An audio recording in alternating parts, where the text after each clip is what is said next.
Bonjour les enfants, comment allez-vous? Aujourd'hui, nous allons lire l'histoire de Loulou le Pou d'Antoon Krings, édition Gallimard Jeunesse Giboulet.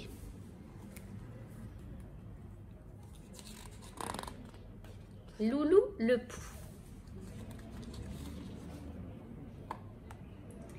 Un beau jour, Loulou le Pou tomba de la chère tête blonde qui jouait dans le jardin. Il fit des sauts de puce désespérés pour retrouver cet abri doux et frisé.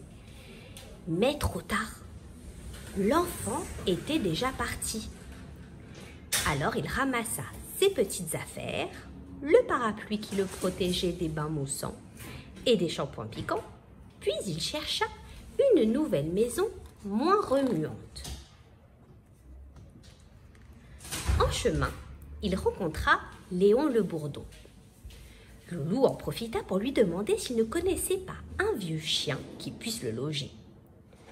Léon lui répondit n'avoir jamais vu de chien, ni de chat, ni d'autres insectes de ce genre dans le jardin.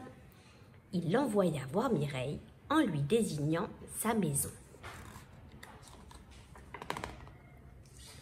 Mais en été, les abeilles sont souvent absentes de chez elles et Mireille l'était ce jour-là. « Oh, zut !» dit Loulou devant la porte close. « Je vais être obligée de me débrouiller tout seul. »« Bonjour, Léon. Belle journée, » dit Mireille. « Oh, bonjour, » dit Léon en faisant un bond de surprise. « Je pensais que tu étais chez toi. »« Pourquoi ?» demanda l'abeille intriguée. « Parce que je crois que quelqu'un t'attend. Et ce quelqu'un, elle est comme un pou. »« Voyons voir, » dit Mireille en prenant un air avisé et réfléchi. « S'il est laid comme un pou, c'est sûrement un pou. »« Et les poux aiment le miel, » affirma le bourdon. « Oh, non, pas mon miel !» s'écria l'abeille en se précipitant chez elle. Heureusement, il ne manquait aucun de ses pots.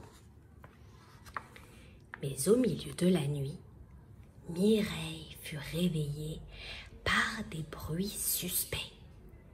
Elle alluma sa bougie et traversa la chambre pour s'assurer que le pou n'essayait pas de pénétrer dans le buffet où elle tenait son miel.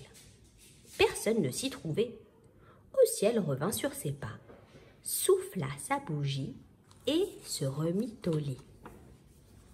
En fait, tous ces bruits venaient de l'extérieur, où Loulou retapait une petite maison abandonnée proche de celle de Mireille. Quand l'abeille se leva le lendemain matin, la première chose qu'elle vit fut un pou en train de poser un écriteau. Loulou, salon de coiffure. Mireille était coquette. Elle se rendit le même jour chez notre coiffeur. « Je pourrais te faire quelque chose de plus jeune, » dit Loulou en tournant autour de l'abeille. « Et voilà le travail, » fit-il en agitant avec fierté un petit miroir. « Ouais, ça change, » répondit simplement l'abeille en découvrant sa nouvelle coiffure qu'elle était impatiente de montrer à tous ses amis. « Mimi, tu t'es coiffée avec un clou aujourd'hui ?» lui demanda Léon. « Avec un pétard, tu veux dire ?» murmura très fort Siméon le papillon. « Merci, » grommela l'abeille. Enfin, pendant que la coiffure de Mireille faisait la joie de ses amis, Loulou eut la visite d'un nain de jardin.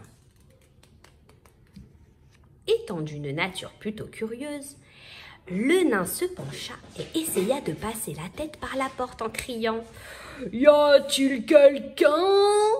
À cet instant, notre pou sauta et se cacha dans la barbe du lutin. C'est pourquoi, quand Mireille, furieuse, retourna voir Loulou, elle ne le trouva plus chez lui. Par contre, en chemin, elle croisa le nain de jardin qui se grattait nerveusement les poils de la barbe. Bizarre, bizarre. Bonne journée les enfants et à très bientôt.